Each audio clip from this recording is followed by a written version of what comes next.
नमस्कार मित्रों, आपके अपने YouTube चैनल में आपका स्वागत है। आज की जो कहानी है ये बहुत ही खास है। यह कहानी है त्रिया चरित्र की। जो भी बंदा, जो भी मनुष्य इस कहानी को पूरा सुनता है वह कभी भी अपने जीवन में धोखा नहीं खाएगा। इस कहानी को सुनने के बाद आप अपने जीवन में बहुत बदलाव ला सकते हैं। जो भी माता बहन इस कहानी को सुन रही है वो ये ना समझे कि ये कहानी उनके ऊपर है। नहीं, कुछ इस संसार में ऐसी औरतें भी हैं जो सुंदर और सुशील औरतों को भी बदनाम कर देती है। हो सके तो कहानी को पूरा सुनिएगा, और आप कहानी को पूरा सुनेंगे तो आपको कहानी का मतलब समझ में आएगा। इससे पहले कि आप इस कहानी में खो जाएं, चैनल को सब्सक्राइब करना ना भूले। चलिए कहानी शुरू करते हैं। बहुत समय पहले की बात है। किसी राज्य में एक राजा रहा करता था। वह राजा बहुत ही धर्मात्मा राजा था। उसकी राज्य की चर्चाएं बहुत दूर दूर तक फैली हुई थी। उस राजा का एक पुत्र था जिसकी उम्र कुछ ज्यादा नहीं थी, 12 या 13 वर्ष होगी। वह राजकुमार बड़ा ही सुंदर था। राजा उसकी शादी कर देता है। जब राजा ने उसकी शादी की तो राजकुमार मात्र 14 वर्ष का था, तभी उसकी शादी कर दी।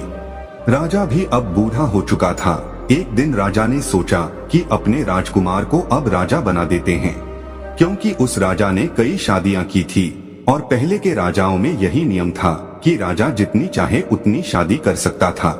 वह राजा अपने पुत्र को राजा बना देता है। उसकी शादी हो चुकी थी और एक नहीं, राजकुमार की 7 शादी हो चुकी थी। राजकुमार की भी 7 रानियां आई हुई थी। वह राजकुमार जो कि राजा बना था, अपना पढ़ाई लिखाई फिर भी कर रहा था। वह रोज विद्यालय पढ़ने के लिए जाया करता था। एक दिन की बात है, जब वह राजकुमार पढ़ने के लिए विद्यालय जा रहा था तो रास्ते में उसे एक पनिहारीन मिली। वह पनिहारीन भी बहुत सुंदर थी। उस पनिहारीन ने राजकुमार से पूछा कि हे राजा, आप रोज कहाँ जाते हैं? वह राजकुमार कहता है कि मैं रोज पढ़ने के लिए, विद्या ग्रहण करने के लिए अपने गुरु के पास जाता हूँ। पनिहारीन कहती है, ये तो अच्छी बात है, लेकिन ये बताइए आपने त्रिया चरित्र पढ़ा है? राजकुमार कहता है कि नहीं। पनिहारीन कहती है कि आप त्रिया चरित्र अवश्य पढ़ो। राजकुमार कहता है कि ये त्रिया चरित्र क्या होता है? पनिहारीन ने कहा कि आप ये बात अपने गुरु से जाकर पूछना और त्रिया चरित्र अवश्य पढ़ना। राजकुमार कहता है कि मैं आज ही जाऊंगा और अपने गुरु से जाकर पूछूंगा कि आपने मुझे त्रिया चरित्र क्यों नहीं पढ़ाई। इतना बात कहने के बाद वह राजकुमार वहां से चल देता है। वह पनिहारीन की बात सुनकर राजकुमार गुस्से में था। उसकी आंखें लाल थी। वह अपने गुरु को जाकर प्रणाम करता है। गुरुजी ने पूछा कि बेटा क्या हुआ, आज तुम क्रोध में क्यों दिखाई दे रहे हो और तुम्हारी आंखें लाल क्यों है? क्या बात है, मुझे बताओ। राजकुमार ने क्रोध में जवाब दिया कि गुरुदेव, आपने मुझे त्रिया चरित्र क्यों नहीं पढ़ाई? ये बात आपने क्यों छुपाई? त्रिया चरित्र के बारे में मुझे बताया क्यों नहीं? गुरु कहते हैं कि बेटा, तुम त्रिया चरित्र नहीं पढ़ पाओगे, क्योंकि त्रिया चरित्र पढ़ना खतरे से खाली नहीं होता है, और जब तुम त्रिया चरित्र पढ़ोगे तो उसमें तुम्हारी जान भी जा सकती है। राजकुमार कहता है कि गुरुदेव, इसकी चिंता आप ना करें, अपनी रक्षा हम स्वयं कर लेंगे, आप केवल मुझे त्रिया चरित्र पढ़ाइए। गुरु कहते हैं कि ठीक है। गुरु उसे त्रिया चरित्र पढ़ाने लगते हैं। त्रिया चरित्र पढ़ते पढ़ते राजकुमार के 1 साल हो गए और जब 1 वर्ष हो गया तो गुरु ने कहा कि बेटा, अब तुम्हारी पढ़ाई पूरी हो चुकी है, अब तुम घर जा सकते हो और आराम से अपने राज्य को चला सकते हो। अब तुम्हें यहाँ आने की कोई आवश्यकता नहीं है। राजकुमार कहता है ठीक है गुरुदेव। राजकुमार जैसे ही जाने को होता है, गुरुदेव उसे रोक लेते हैं और कहते हैं बेटा, मैं तुम्हें एक ऐसा गुटका देता हूँ। ये गुटका जब तुम अपने कानों में लगाओगे तो कोई भी तुम्हें पहचान नहीं पाएगा और तुम उसे पहचान लोगे। राजकुमार वह गुटका अपने हाथों में ले लेता है और गुरु ने कहा, इस गुटका को ले जाओ और रात के 12 बजे, आज ही के रात में अपने महल से निकल करके जंगल के तरफ जाना और पूर्व दिशा की ओर जाना, और जब तुम पूर्व दिशा की ओर जाओ तो यह गुटका अपने कान में लगा लेना और वहीं पर खड़ा हो जाना। वह राजकुमार कहता है कि ठीक है गुरुदेव, मैं ऐसा ही करूंगा। वह गुटका लेकर राजकुमार अपने महल आ जाता है। जब रात के 12 बज जाते हैं, तो उस राजकुमार की सातों पत्नियां सो जाती है। आधी रात के समय वह राजकुमार अपने हाथों में गुटका लेकर महल से जंगल की तरफ चल देता है। वह राजा जंगल में पूर्व दिशा की ओर जाता है और वहां जाकर अपने कानों में गुटका लगा लेता है और वहीं पर खड़ा हो जाता है। तो उसने क्या देखा? उसने देखा कि वही पनिहारीन जो मुझे रास्ते में मिली थी, जिसने मुझे कहा था कि त्रिया चरित्र की पढ़ाई पढ़ो, कि वही पनिहारीन एक थाली में खाना लेकर आधी रात्रि को जा रही है। वहाँ थोड़ी ही दूरी पर एक संत अपनी कुटिया में रहते थे। वह पनिहारीन संत के पास खाना लेकर जा रही थी। राजा ने देखा कि ये तो वही पनिहारीन है जिसने मुझसे कहा था कि त्रिया चरित्र की पढ़ाई पढ़ो। लेकिन पनिहारीन उस राजा को नहीं पहचान पाई, क्योंकि राजा के कानों में गुटका लगा हुआ था। गुटका लगने की वजह से राजा किसी को भी पहचान सकता था। राजा ने अपने मन में सोचा कि चलो उसके पीछे चलते हैं कि ये आधी रात को भोजन लेकर संत की कुटिया की तरफ क्यों जा रही है, इसका क्या कारण है। वह राजा भी उसके पीछे पीछे छुपता हुआ चल दिया। अब वह पनिहारीन उस कुटिया में उस साधु के वहां पहुंचती है। उस बाबा के पास एक जादू की पोटली थी। वह बाबा जादूगर था। राजा पीछे पीछे गया और वह छुप कर के देख रहा था कि वह पनिहारीन और वो बाबा क्या करेंगे। साधु ने उस पनिहारीन से कहा कि अरे पनिहारीन, पहले तो मुझे ये बता कि आज आ जाने में इतनी देर कैसे लग गई। हाथ जोड़कर वह पनिहारीन कहने लगी कि महात्मा जी, मेरा गहना हो चुका है और हमारे पति हमें ले जाने के लिए आए हैं। हमें लेकर कल चले जाएंगे, इसीलिए हमें उन्हें सुलाने में थोड़ी देर लग गई और यहाँ आने में भी देर हो गई। जब ये बात साधु ने सुना कि इसका विवाह हो चुका है और इसका पति इसे लेने आया है, तो वह साधु कहता है कि हे पनिहारीन, इसका मतलब है कि तुम अपने पति के साथ जाना चाहती हो, तो हमारे पास क्यों आई, चली जा यहाँ से। पनिहारीन कहती है कि मैं आपके बिना नहीं रह सकती हूँ, मैं आपके बिना नहीं जी सकती हूँ। तो साधु कहता है कि हे पनिहारीन, इसके लिए तुम्हें एक काम करना होगा। साधु एक बड़ा सा चाकू निकालता है और पनिहारीन से कहता है कि हे पनिहारीन, की जाओ अपने पति के गर्दन काटकर यहाँ लेकर आओ। जाओ अपने उस पति को मार दो जो हमारे और तुम्हारे बीच में दरार बन रहा है। तब मैं तुम्हें रखूंगा, तुमसे विवाह करूंगा, तुम्हें अपनी पत्नी बनाऊंगा। बिना कुछ सोचे समझे वो पनिहारीन चाकू लेती है और दौड़ते हुए अपने घर जाती है।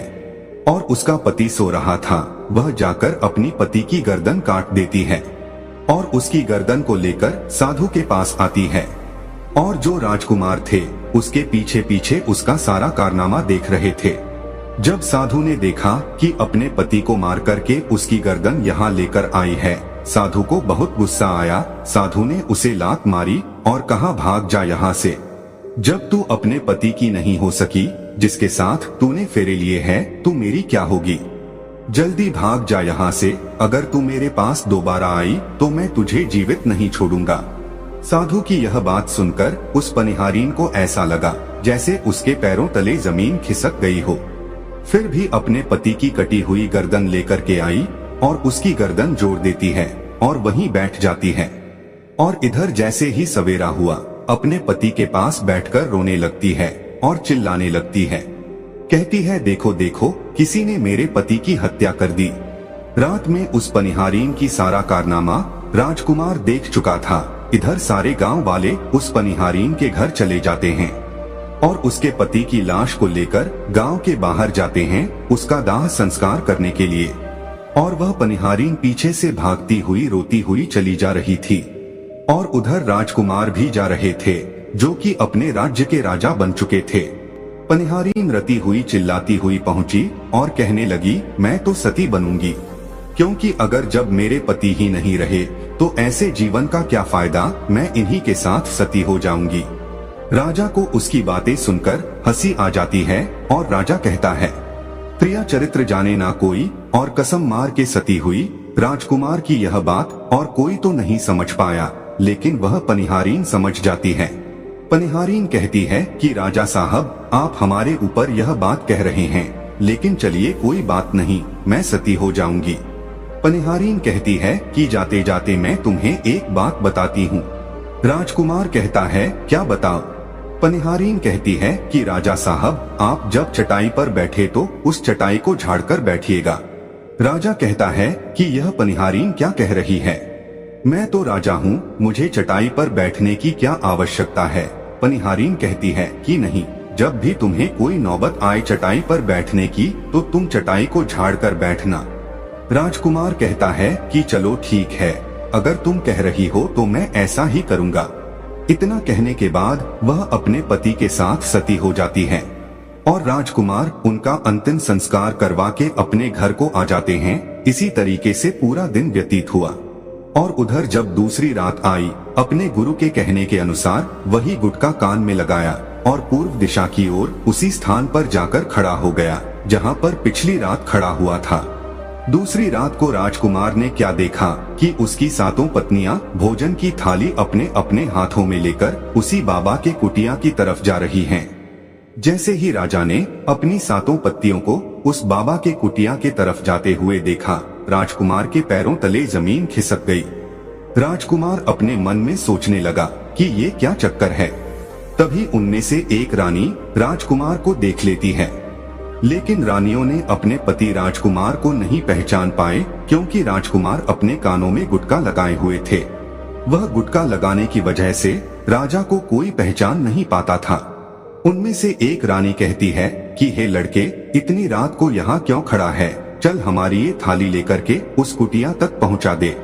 बिना कुछ सोचे समझे राजकुमार ने वह थाली अपने हाथों में ले ली और अपने रानियों के साथ कुटिया तक जाने लगा। जब सातों रानियां राजकुमार के साथ उस बाबा की कुटिया में पहुंचती है, राजकुमार कुछ भी नहीं बोल रहा था क्योंकि राजकुमार देखना चाहता था कि हमारे में और हमारे महल में ऐसी क्या कमी है जो हमारी सातों रानियां इस बाबा के पास आती हैं, और इस साधु के पास ऐसा क्या है जो हमारी सातों रानियां भी यहाँ आ रही है। वह राजकुमार छुप करके सब जानना चाहता था। इधर जब वो सातों रानियां राजकुमार को लेकर साधु के पास पहुंची तो महात्मा राजकुमार को देखकर कहता है कि ये कौन है? तो सातों रानियां कहती है कि महात्मा जी, यह बालक हमें रास्ते में मिला, इसने हमारी सहायता की तो हम इसे अपने साथ लेकर आए। रानी कहती है, एक काम करते हैं, इसे आज रात यही रहने देते हैं, कल सुबह होते ही यह चला जाएगा। वह साधु उनकी बातों को मान लेता है। वह साधु अपने एक शिष्य को बुलाता है और उससे कहता है कि जाओ, आज के लिए इस बालक की रुकने की व्यवस्था कर दो। वह शिष्य राजकुमार को लेकर एक कमरे में जाता है। उस कमरे में एक चटाई बिछी हुई थी। शिष्य कहता है कि देख भाई, आज तुझे इस चटाई पर सोना पड़ेगा। वह शिष्य राजकुमार को इतना कहकर वहां से चला जाता है। राजकुमार उस कमरे में अकेले पड़ जाता है। राजकुमार अपने मन में सोचता है कि आज तो नौबत आ ही गई चटाई पर सोने की। फिर राजा कहता है, चलिए कोई बात नहीं, आज की रात हम चटाई पर ही गुजार लेंगे। राजकुमार जैसे ही चटाई पर बैठने ही वाला था कि उसे पनिहारीन की बात याद आ गई। वह सोचने लगा कि पनिहारीन ने मुझसे कहा था कि जब भी तुम्हें चटाई पर बैठने की नौबत आए तुम चटाई को अवश्य झाड़ लेना। चलो आज पहले झाड़ ही लेते हैं, हो सकता है इसका कोई राज हो। जैसे ही राजा ने चटाई उठाई तो उसने क्या देखा? उसने देखा कि एक बहुत बड़ा भयानक कुआं है। राजा ने जब उस कुएं को देखा तो राजा के होश उड़ गए। राजा उस कुएं के अंदर झांक के देखा है। राजा को अंदर बहुत सारे कैदी दिखाई देते हैं जिन्हें उस साधु ने अंदर कैद करके रखा था। उन कैदियों में से एक आदमी ने राजकुमार को पहचान लिया। वह आदमी राजकुमार से कहता है कि राजकुमार, आप यहाँ कैसे आ गए? राजकुमार कहता है कि धीरे बोलो, नहीं तो सब पोल पट्टी खुल जाएगी। तब सभी कैदियों ने कहा कि राजा साहब, आप यहाँ से भाग जाइए, हम तो यहाँ से निकल नहीं पाए, लेकिन आप यहाँ से भाग जाइए, नहीं तो आपका भी यही हाल हो जाएगा जो कि हमारा हुआ है। आप भी यहाँ फंस जाएंगे, आपको भी पकड़कर ये साधु इसी में डाल देगा। आप जितना जल्दी हो सके यहाँ से भाग जाइए। राजा जब उस कमरे के अंदर गया था तो अपने कान में से गुटका निकाल लिया था, और जब राजा वहाँ से भागा तो अपने कान में गुटका लगाना भूल ही गया। राजा को भागते हुए उन रानियों ने और साधु ने देख लिया था। रानियों ने जब राजा को भागते हुए देखा तो रानियां कहती है, ये तो हमारे पति हैं। रानियां उस महात्मा से कहती हैं कि महात्मा जी, अब तो हमारी सारी पोल पट्टी खुल जाएगी। ये तो हमारे पति हैं और वह भागे जा रहे हैं। उन्होंने हमें यहाँ देख लिया है, अब हमारा क्या होगा। वह साधु कहता है कि तुम यहाँ क्या देख रही हो, जल्दी जाओ और अपने पति को पकड़ कर लाओ।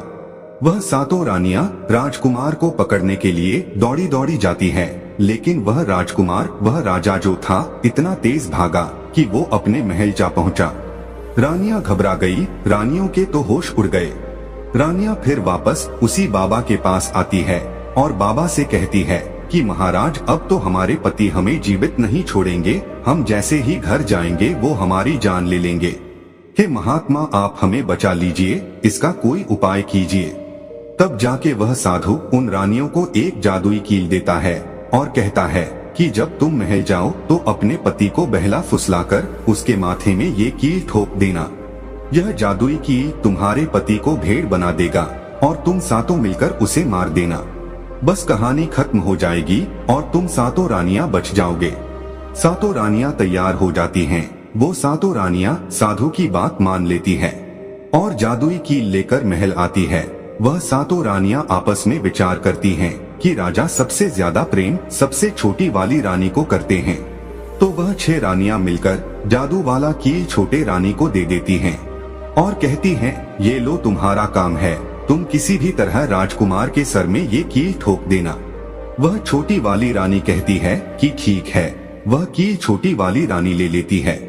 जब राजा ने उन सातों रानियों को आते हुए देखा तो क्रोध में कहा कि पहले तुम यही रुको, पहले मुझे ये बताओ कि हमारे राज्य में और हम में ऐसी क्या कमी है कि तुम आधी रात को उस साधु के पास जाते हो, इसका क्या कारण है, पहले तुम मुझे बताओ। तो सातों रानियां हाथ जोड़कर कहती हैं कि महाराज, हमें माफ कर दीजिए, हमें लगता है कि उस साधु बाबा ने हम पर कोई जादू टोना कर दिया था, इसीलिए हमसे ऐसी गलती हो गई, आइंदा ऐसी गलती हमसे कभी नहीं होगी।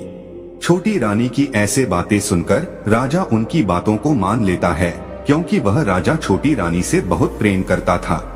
वह राजा भी सोचने लगता है कि शायद उस बाबा ने ही इन पर कोई जादू टोना किया होगा। राजा अपनी सातों पत्नियों को माफ कर देता है और कहता है, ठीक है, तुम अपने कमरे में चली जाओ। सबसे छोटी रानी, जिससे राजकुमार बहुत प्रेम करता था, सबसे छोटी रानी राजकुमार को खाना खिलाती है और राजकुमार को सुला देती है। जब वह राजा सो गया तो वह 6 रानियां भी वहीं आ जाती है। सबसे छोटी रानी जो थी वो जादुई कील निकालती है और राजा के सर में ठोक देती है। छोटी रानी ने कील जैसे ही ठोका, राजा पूरा तेजी से उठा, लेकिन उतने समय में वो भेड़ बन चुका था। अब उस राजा में इतनी शक्तियां नहीं थी कि उन रानियों से मुकाबला कर सके। वह सातों रानियां उस राजा को पकड़ने लगी। राजा फिर भी हिम्मत नहीं हारा, अपनी महल की खिड़की से कूदकर राजा भागते भागते अपने गुरु के पास पहुंच गया और कहने लगा कि हे गुरुजी, मुझे माफ कीजिए, मेरी जान बचाइए, नहीं तो मैं मारा जाऊंगा। गुरु कहते हैं कि हे बेटा, मैंने तुमसे कहा था कि तुम त्रिया चरित्र मत सीखो, इसमें जान भी जा सकती है। अब सीखो त्रिया चरित्र, देखा इसका नतीजा।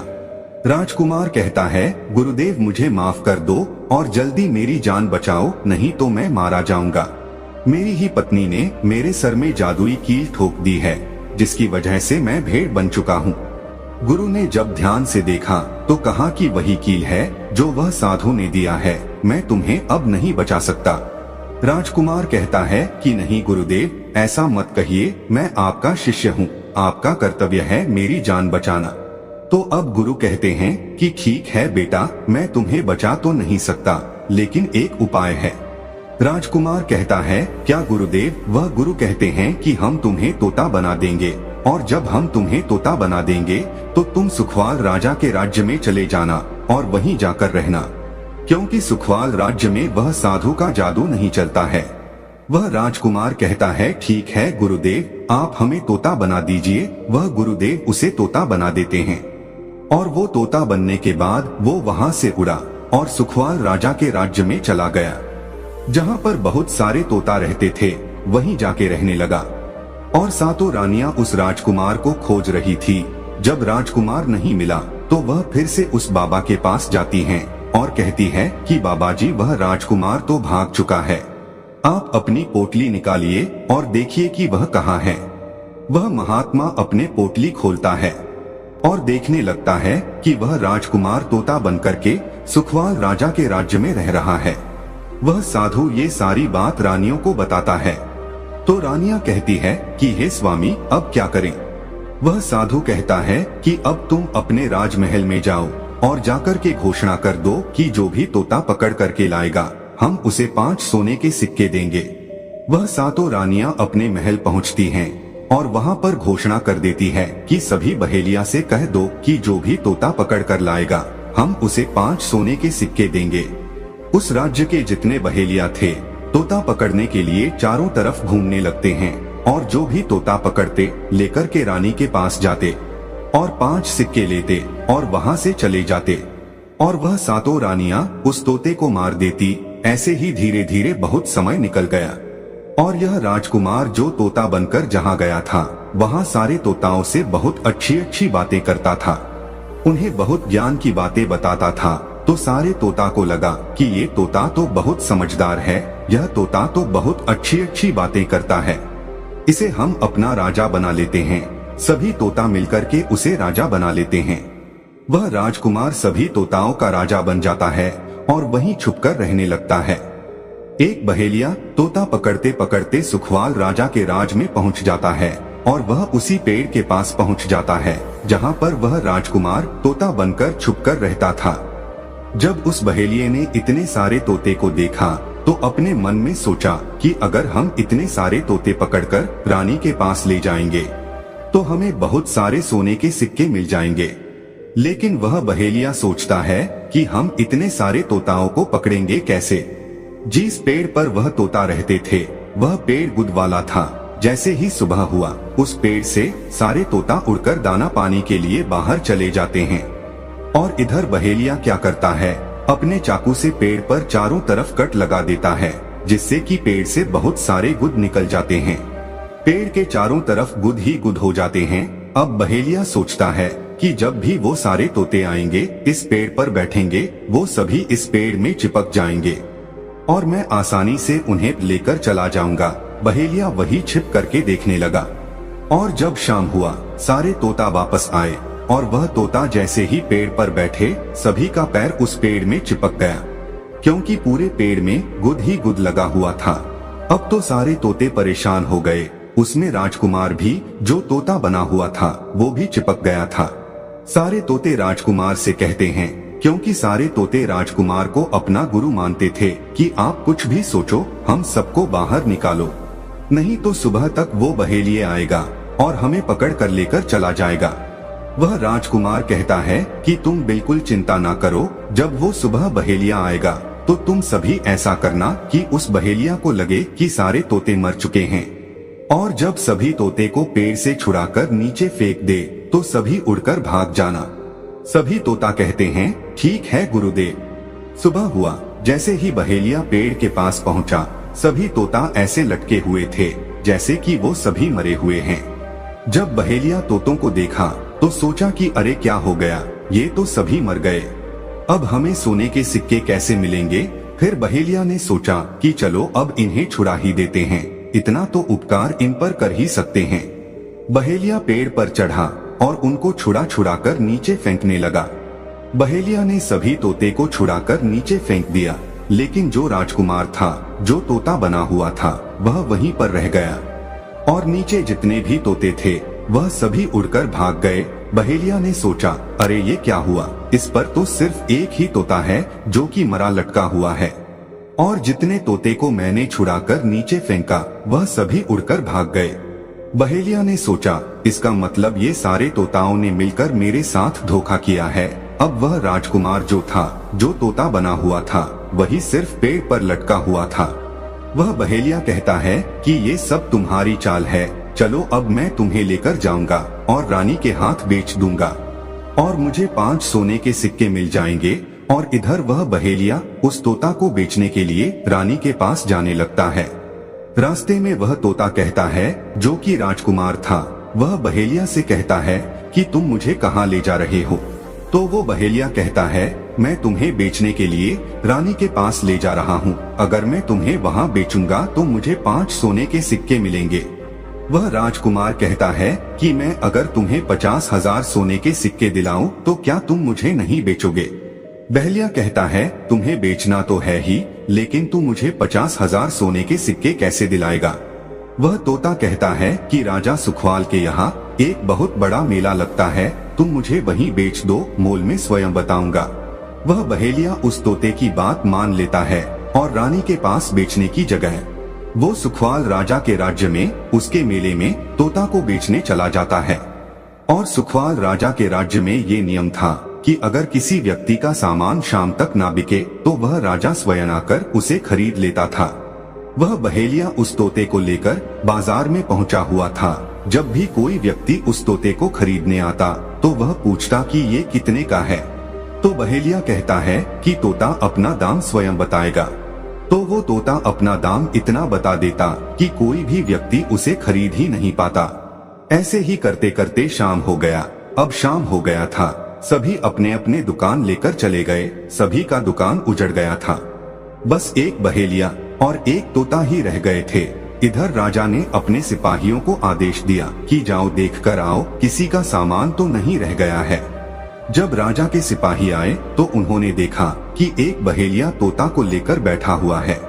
सिपाही बहेलियों से कहते हैं कि हे बहेलिया, तुम्हारा ये तोता क्यों नहीं बिका? तुम इसे कितने में बेच रहे हो? तो वह तोता कहता है कि जो इन्हें 50,000 सोने के सिक्के देगा वही मुझे खरीद पाएगा। उस तोते की बात सुनकर वह सिपाही आश्चर्य में पड़ जाते हैं। वह सोचते हैं कि अरे ये तोता तो अपना मूल्य स्वयं बताता है। वह सिपाही राजा के पास जाते हैं और राजा को सारी बात बताते हैं और कहते हैं कि एक बहेलिया एक तोता लेकर बैठा हुआ है, लेकिन वह तोता अपना मूल्य स्वयं बताता है। वह इतना महंगा बताता है, शायद इसीलिए उसे कोई खरीद नहीं सका। राजा सिपाहियों से पूछता है कि वह तोता अपना मूल्य कितना बता रहा है। तो सिपाही कहते हैं कि अपना मूल्य 50,000 सोने के सिक्के बता रहा है। राजा कहता है कि चलिए हम स्वयं चलकर वह तोता खरीदेंगे। अगर हम उसका तोता नहीं खरीदेंगे तो हमारी बदनामी होगी कि राजा के बाजार में वह तोता नहीं बिका, और वह नाराज होकर चला गया। वह राजा अपने मंत्रियों के साथ अपने रथ पे सवार होकर बाजार में पहुंचता है। राजा बहेलिये से कहता है कि बहेलिया, इसका क्या मोल है? बहेलिया हाथ जोड़कर कहता है कि राजा साहब, अपना मोल तोता स्वयं बताएगा। वह राजा फिर तोते से पूछा तो तोता कहता है कि राजा साहब, जो इन्हें 50,000 सोने के सिक्के देगा वही मुझे खरीद पाएगा। राजा अपने सिपाहियों से 50,000 सोने के सिक्के मंगवाता है और बहेलियों को पकड़ा देता है और तोता को लेकर अपने महल चला जाता है। वह तोता बहुत ही बुद्धिमान था, क्योंकि वह राजा था। वह तोता राजा को बहुत अच्छी अच्छी बातें बताने लगा। जब राजा पे कोई खतरा आने वाला होता तभी वो तोता बता देता कि राजा साहब, आप पे ये खतरा आने वाला है। राजा भी उस तोते से बहुत अधिक प्रेम करने लगते हैं। जब यह बात रानियों को पता चली कि राजा एक ऐसा तोता लेकर आए हैं जो कि तोता बोलता है और बहुत अच्छी अच्छी बातें बताता है, तो रानियां राजा से कहती है कि उस तोता को मेरे पास भिजवा दीजिए, हम भी उस तोता को देखना चाहते हैं, हम भी उस तोता से बातें करना चाहते हैं। राजा अपने मंत्रियों से कह के वह तोता रानियों के पास भिजवा देता है। वह रानी उस तोते से बातें करके बहुत खुश हो जाती है। वह रानी भी तोते से बहुत प्रेम करने लगती है और कहती है कि वाह रे तोता, इसीलिए तुझे राजा साहब ने 50,000 सोने के सिक्के देकर खरीदा है। वह रानी की एक पुत्री थी जो कि बड़ी ही सुंदर थी। रानी अपनी पुत्री से कहती है कि हे पुत्री, आज से तुम ही इस तोते का ध्यान रखोगी और कल तुम इसे अच्छे से धोकर नहला देना। वह राजकुमारी भी उस तोते से बहुत प्रेम करती है। जैसे ही सुबह हुआ, राजकुमारी उस तोते को लेकर नहलाने जाती है। जब राजकुमारी उसे नहला रही थी तो उसने देखा कि इसके सर में एक कील धंसा हुआ है। राजकुमारी उस कील को निकाल देती है। राजकुमारी जैसी ही कील को निकालती है, वह तोता पहले वाला एक सुंदर सा राजकुमार बन जाता है। राजकुमारी उसे देखकर घबरा जाती है। राजकुमार कहता है कि तुम घबराओ नहीं, यह कील वापस से मेरे सर में ठोक दो, मैं फिर से तोता बन जाऊंगा और इसके बारे में मैं तुम्हें रात्रि में बताऊंगा। तुरंत ही वह राजकुमारी वह कील राजकुमार के सर में ठोक देती है। तुरंत ही वह राजकुमार तोता बन जाता है। रात को वह राजकुमारी उस तोते को लेकर अपने कमरे में जाती है और उसके सर से कील निकाल देती है। वह तोता फिर से राजकुमार बन जाता है। वह राजकुमार अपनी सारी दास्तान उस राजकुमारी को बताता है और कहता है, माफ करना, ये दास्तान तुम किसी को बताना नहीं तो मेरी जान चली जाएगी। राजकुमारी इसके बारे में अपने माता और पिता को नहीं बताती है। दिन भर समय बीतता तो रात को राजकुमारी उस तोते को अपने कमरे में ले जाती और उसके माथे से कील निकाल देती। वह राजकुमार बन जाता और रात में वो दोनों साथ में ही रहते और ऐसे ही धीरे धीरे समय निकलता गया। राजकुमारी को उस राजकुमार से प्रेम हो जाता है। इधर क्या हुआ, जो राजकुमार के पत्नियां थी वो बहुत सारे तोते खुजवा कर मरवा देती हैं, लेकिन जो राजकुमार तोता बना हुआ था वो उन्हें नहीं मिलता है। फिर वह सातों रानियां उसी साधु के पास जाती हैं और कहती हैं कि हे महात्मा, हमारे पति तो अभी तक हमें नहीं मिले, हम अब क्या करें, उन्हें कैसे मारे। वह साधु फिर से अपनी पोटली खोली और देखता है कि वह राजकुमार अभी तक तोता बनके उसी राजा के घर में रह रहा है। वह साधु उन सातों रानियों से कहता है कि तुम एक काम करो कि तुम नृत्य कला सीखो। हम सभी मिलकर उस राजा के घर नृत्य कला करने जाएंगे और जब राजा हम पे प्रसन्न हो जाएगा और हमें कुछ मांगने को कहेगा तो हम उस तोते को ही मांग लेंगे और फिर आसानी से उसे मार देंगे। धीरे धीरे समय बीता, साधु तबला बजाता और सातों रानियां नृत्य कला सीखती। वह पूरी तरह से नृत्य कला सीख चुकी थी। अब साधु को लगा कि हम सफलता प्राप्त कर सकते हैं और उस तोते को उस राजा से मांग सकते हैं।